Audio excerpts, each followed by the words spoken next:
Hey guys, Glockster 42 here. Well, we're going to do another do-it-yourselfer. That's right, another do-it-yourself gunsmithing with the Glockster 42. Today we're going to change this carry top AR15A2 into this. A flat top AR with a 9-inch Troy rail. NEA flat top upper. NEA Troy rail. Alright, now you may have seen me shooting this. I've had it out to the range a few times here. It's an Armalite AR15A2. Purchased this quite a few years ago. I don't even probably have 500 rounds through it. Now the big thing for me is the carry handle is very difficult to mount optics to. The optics get really high. Your cheek weld is flapping in the wind, and my eyes are just too bad anymore to use peep sights, open sights. So can't hit this broadside of a barn with open sights, and that's lots of practice. And you know what, the guy knows his limitations. I need to put optics on this. So we're going to pull the carry handle off and put a flat top upper on this puppy. And I haven't done a lot of AR-15 gunsmithing, so for everybody who isn't an AR-15 expert and wants to learn as we go, let's pop an upper on this and see how it works.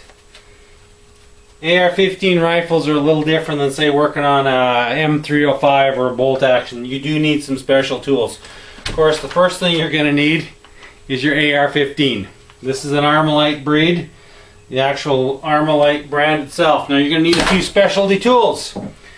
You're going to need a wrench, a barrel wrench. Just take the barrel off. This will tighten the buttstock.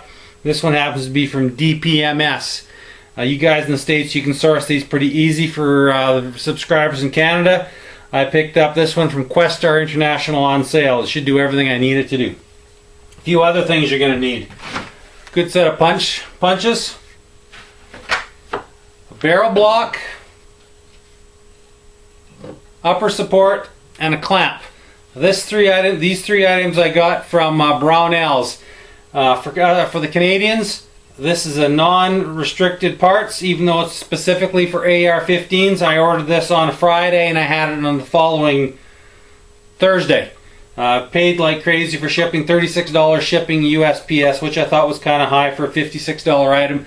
But you got to have these guys to do a proper barrel swap and an upper swap on an AR-15. And the next thing, of course, you need is an upper. Now this upper is the NEA Northeast Arms upper. I believe it's made in Canada. This one I bought is actually a second because there's a little bit of a problem. One little glitch there and one little oops there. So it's $40 less expensive. I picked this up for, I don't know, 140 bucks or something. So what we're going to be doing is swapping out this upper for that upper. So let's get started. Alright guys, first thing we do, we use the block. It fits in the magazine. We've got the rifle secured fairly snugly. Now keep in mind, I am no AR-15 expert. I'm not even going to pretend to be an AR-15 expert. I'm just an average Joe, trying to save a buck and doing this himself. For the guys in the States that have AR-15 mechanics around every street corner, you know what? Have a talk with somebody that knows what they're doing. But for me, living up here, well, I don't want to say I'm living in a vacuum, but everything I know about the AR-15 guys, I learned on the internet. Going ahead and doing one of these. I'm going to be swapping out this crappy stock, because it's one of the things that I really dislike about this gun, this rifle, that I'm on a play and rattle on this AR-15 stock. Alrighty. Right. So we've got the rear stock off. Now of course there is a tool to take these off, but honestly guys, I wasn't going to spend the 40 bucks to buy one of those, so we'll just do it the old-fashioned way with the muscle power. There.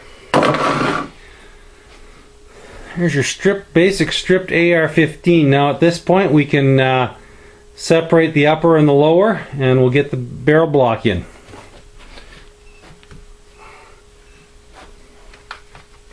This is probably one of the easier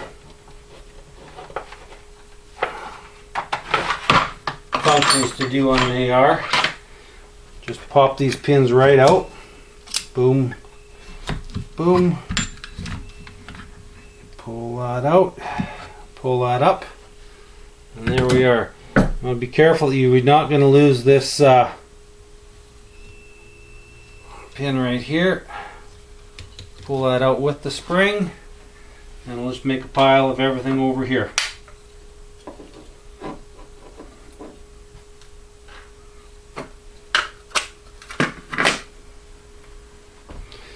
Alright, now we're done basically with the lower. We can pull that aside, set it aside.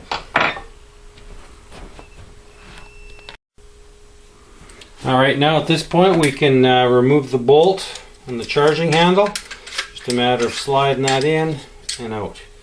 Now I know there's a lot of really proficient YouTubers on here that know this system way better than me. So guys, go easy on me here. This is my first time doing something like this. If I'm doing something glaringly wrong, just let me know. But let's be civil about it. Alright, next step, we're going to have to remove the muzzle brake and the front gas block and front sight to go ahead and get this nut bolt off, the barrel bolt off of here, and the gas tube.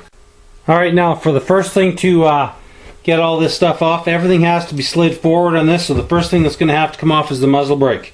You want to take a 3/4 inch wrench on the flat spot. Oh my. Well, that wasn't on very tight.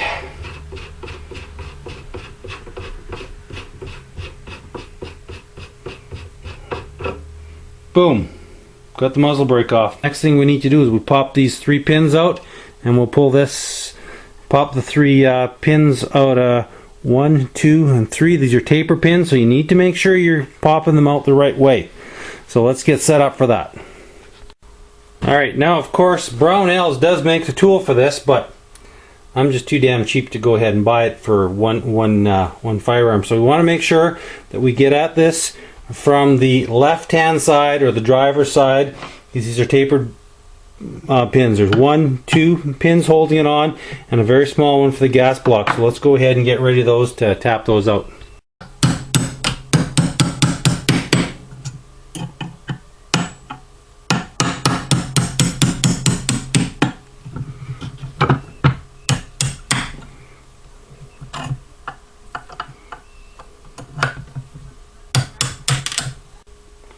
So now at this point it's just a matter of tapping this off. Now I'm thinking a little bit of lube would be a good thing.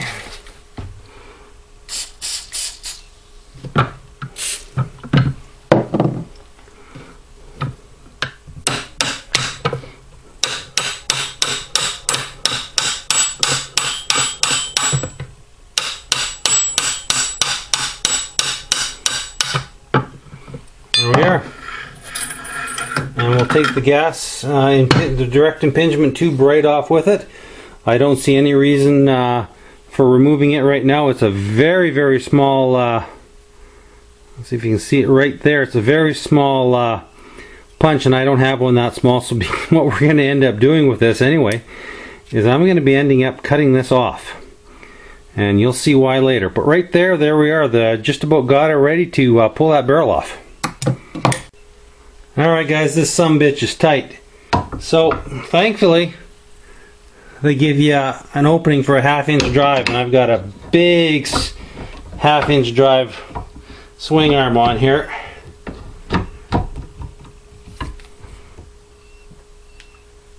There we are. You use the right tools, it's a piece of piss. If you'll excuse an English term that I picked up from a buddy of mine from the UK. Alright. Boom. There we are. There. Out. Done. Bang. Boom. Bada bing. Just that simple. This is in real time, guys. This has taken half an hour. So, there we go.